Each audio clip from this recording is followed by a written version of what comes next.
Bonjour, je m'appelle Nazir Toumba, j'ai 22 ans, je suis congolaise, étudiante en génie chimique à l'école polytechnique de Montréal.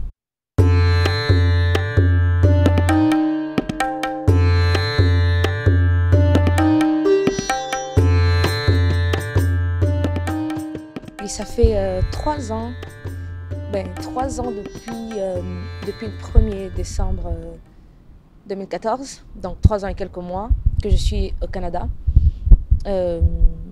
Qu'est-ce qui m'a emmené ici? Il y a mon père qui a emménagé à Montréal après qu'on ait eu des pertes au Congo. Donc c'était plus bon pour ses affaires.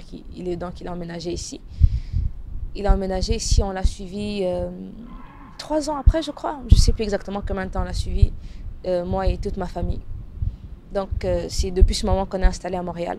Quand je suis arrivée au Canada, je suis arrivée en hiver, le 1er décembre 2011, je crois. Oui, exactement le 1er décembre 2011.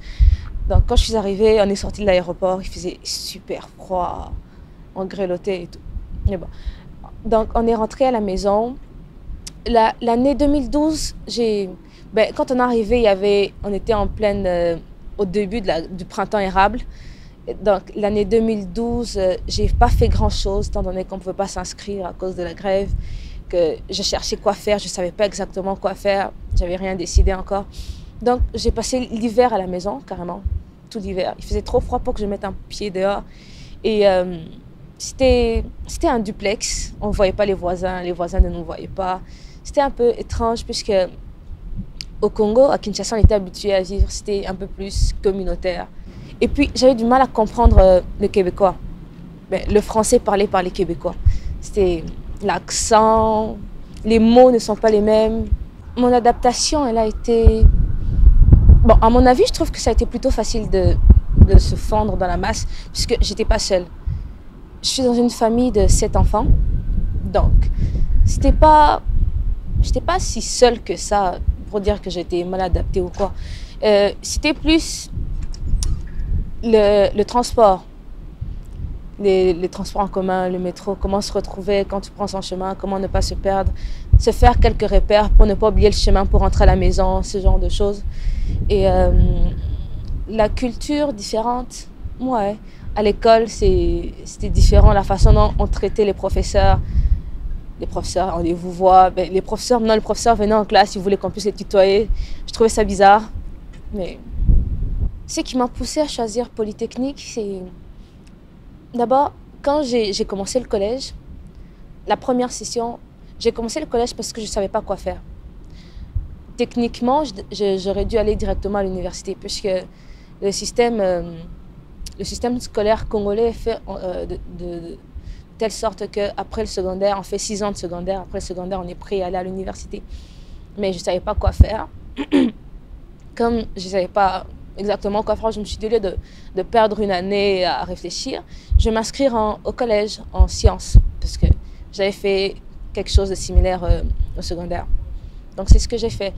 À la première session au collège de Rosemont, il y a eu des représentants de Polytechnique qui sont venus pour faire la publicité de leur école, pour attirer des nouveaux étudiants et tout. Il y avait des photos, il y avait des projets, il y avait... notamment le projet Oronos, c'est une société technique qui fait des compétitions en aéronautique. Ils créent une fusée, ils font des lancements et ils font ça pas seulement au Canada mais aussi aux États-Unis. Donc quand j'ai vu ça, je me suis dit ok, c'est de la science appliquée. Je me suis dit ok, ça peut être intéressant. Comme j'aime la science, la physique, les maths, je me suis dit ok, ça peut être intéressant de voir ce que je pourrais faire là-bas. Les challenges que je rencontre dans mon cursus, premièrement, le travail en équipe. C'est très difficile, je dirais pratiquement impossible, de réussir son parcours universitaire sans travailler en équipe, collaborer avec des gens. Ça va, on doit mettre ces différences de côté pour pouvoir travailler ensemble, pour avoir quelque chose de rentable en groupe. Et c'est pas quelque chose que j'avais l'habitude de faire ni au secondaire, au collège très légèrement puisque c'était pas toujours nécessaire. Mais là, ça devient de plus en plus nécessaire de travailler ensemble. Et aussi, il y a beaucoup plus, on applique ce qu'on apprend. C'est pas juste de la théorie. Ça, je trouve ça très intéressant.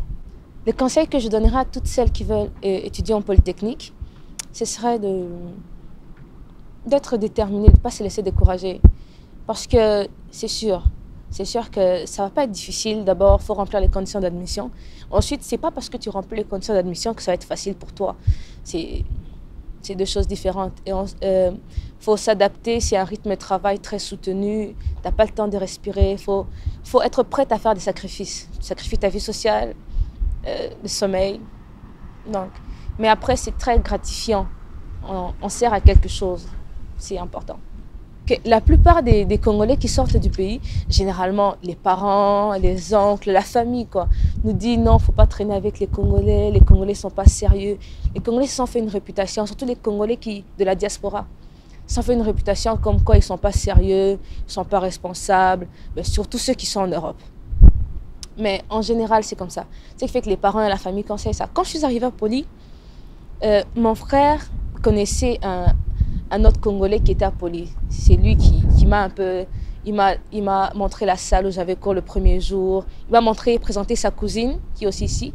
Et il nous a mis en contact et puis c'est tout. Donc c'était les deux seuls Congolais que j'ai fréquentés. Après, sa cousine, Gloria, m'a présenté Christian, le président de l'association. Je ne le connaissais pas. Et puis j'avais dans ma tête la voix qui me disait « il ne faut pas faire confiance aux Congolais, ils ne sont pas sérieux. » et c'était tout.